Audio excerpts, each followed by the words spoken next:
Pope Francis, the 266th pontiff and the first from Latin America, has died at 88. His passing ends a papacy defined by reform, compassion, and controversy. Now the world watches as the College of Cardinals prepares for its most sacred task, electing a new pope. Let's meet the frontrunners.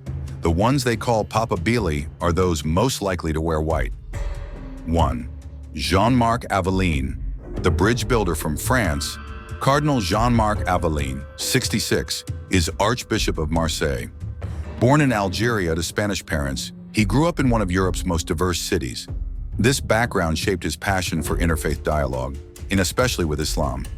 Some call him John 24th, a nod to his pastoral style and resemblance to the 1960s reformist pope. But there's a drawback. He doesn't speak fluent Italian, a challenge for leading Rome's complex bureaucracy.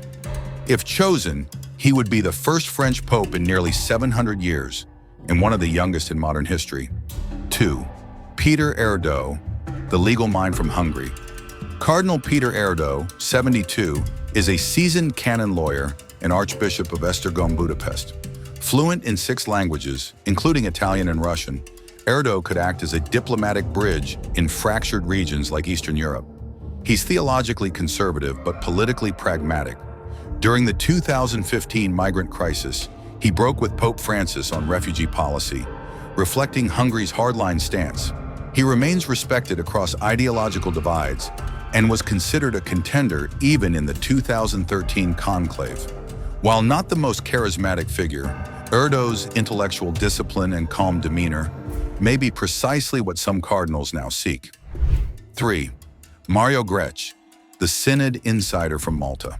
From the island of Gozo in Malta, Cardinal Mario Grech, 68, heads the Synod of Bishops, the Church's engine for reform under Pope Francis.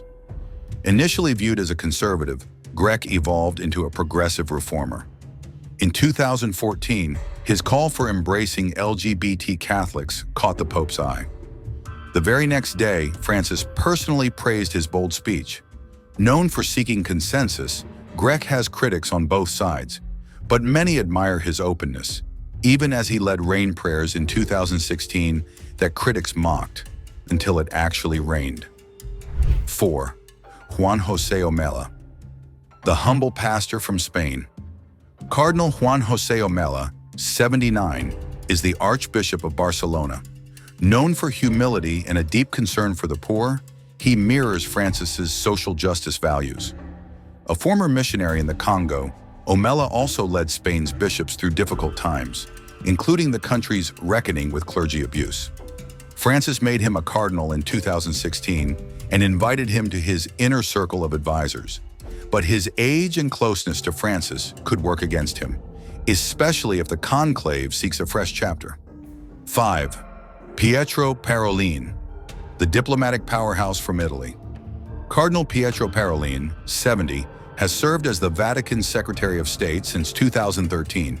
He's often called the Deputy Pope, the Church's top diplomat.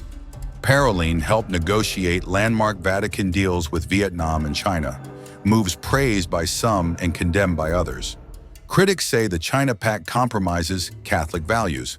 Soft-spoken and multilingual, Parolin would restore the papacy to an Italian after nearly 5 decades. His administrative skills are beyond doubt, but some ask whether he has the pastoral warmth needed for today's global church. 6. Luis Antonio Tagle, the global pastor from the Philippines. Cardinal Luis Antonio Tagle, 67, is called Asian Francis. A gifted communicator, Tagle has led both in pastoral and global charity roles. He served as Archbishop of Manila and later led the Church's missionary arm in Rome. In 2022, he was removed from Caritas leadership amid management scandals, though he wasn't personally implicated. He represents Asia's growing Catholic population and blends tradition with openness. 7. Joseph Tobin, the reform voice from the U.S. Cardinal. Joseph Tobin, 72 from New Jersey, is a rare U.S. voice for progressive inclusion. He's tackled abuse scandals head-on, spoken up for LGBTQ Catholics, and even disclosed church payouts to victims. Tobin is a polyglot with international experience, once second in command at a Vatican congregation. However, as an American, his candidacy faces geopolitical skepticism. Still, his blend of transparency and pastoral care resonates strongly in today's church. 8. Peter Turkson, the African visionary from Ghana. Cardinal Peter Turkson, 76, is the first cardinal from Ghana. With deep African roots and extensive Vatican experience, Turkson combines pastoral wisdom with a global perspective.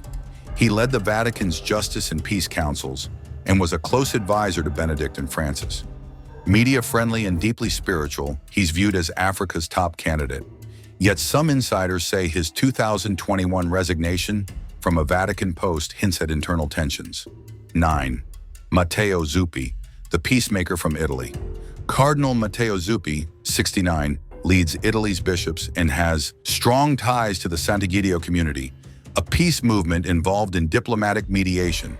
He's Pope Francis's envoy to Ukraine, focused on repatriating deported children.